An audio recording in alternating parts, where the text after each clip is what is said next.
battery replacement. When we head to settings, battery, then battery health, we get 84% maximum capacity, which, I mean, does it really need one?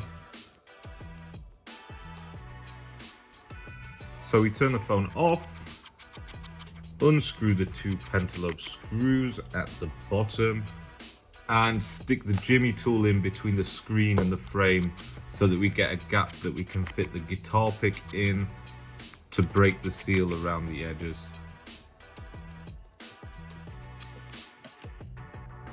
Once the seal's broken, we can just give it a little wiggle and pull it upwards, and it opens like a book where we can see that somebody has been here before us.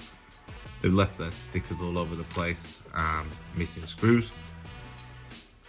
My next best bit of advice when you're doing any battery replacement will be to get some 99.9% pure isopropyl alcohol and just douse it underneath the battery, so that when you've got the screws out and you took the screen off, it's going to make it really nice and easy for us to get the pull tabs underneath.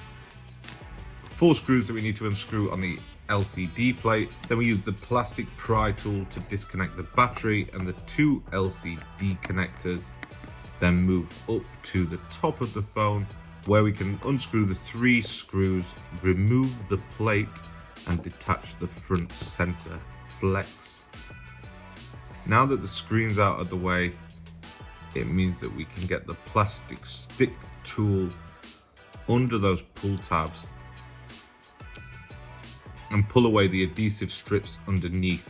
I like to give them a little wiggle whilst I'm pulling them upwards, and it just seems to reduce the chance of snapping them, although on this one I definitely snap it, but we got 90% of it out before, so I'm not going to wrestle underneath it or do the pry of shame just for that little bit of adhesive.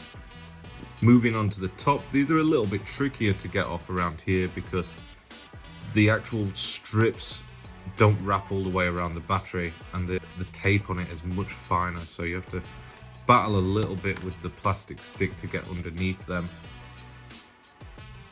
But once you're through the adhesive, you can just pull them out like the other ones, and because we've already doused it in the alcohol, they come out quite nice and easily. And once the strips are pulled out, we can just get the plastic pry tool again underneath the battery and pull it upwards. We've just got that last bit of adhesive, what we snapped off, to clear off and then dry up any excess alcohol that's left behind. Now that the battery is removed, we're going to work on the edges of the chassis, removing any leftover adhesive from last time so that our new adhesive will stick nicely to the frame. I use a mixture of the plastic stick and a little chisel sort of scalpel tool with some isopropyl alcohol to get any stubborn bits away. Once all the thick bits of adhesive have been removed, we can use a cotton bud with some isopropyl alcohol just to get any last bits of dirt, grime, glue off of the frame. And with it now clean, we can get our adhesive sheet and line it up and stick it into place. I use a plastic stick again to make sure that the adhesive is stuck all the way around the edges, and it just makes it easier to peel it off later on if it's stuck all the way down.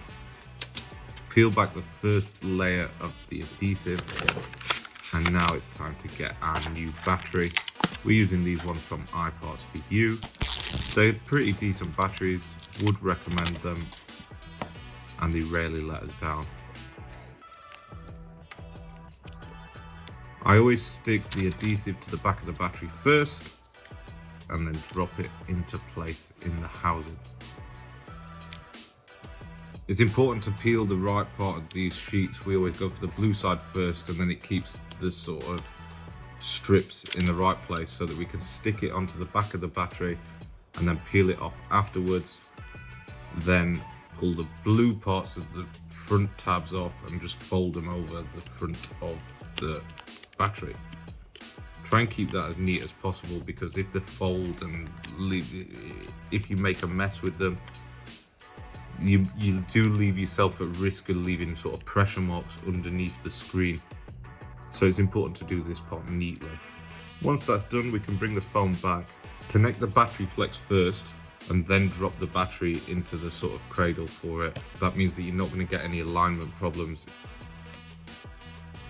But make sure that you disconnect the battery again before you connect the LCD back to the phone and the front sensor. Once all the flex cables are reattached, we can start screwing back down the plates for the front sensor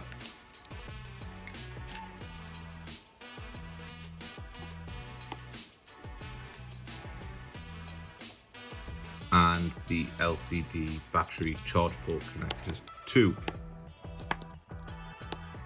Once everything's screwed down, we can turn the phone back on, and while that's booting up, we can remove the rest of the adhesive, ready to slot the screen back into place from the top and then the sides. Get the 2 pentalobe screws back in the bottom of the device. And now when we head to settings and battery health, we can see that we're back to 100% maximum capacity. Test that it charges okay,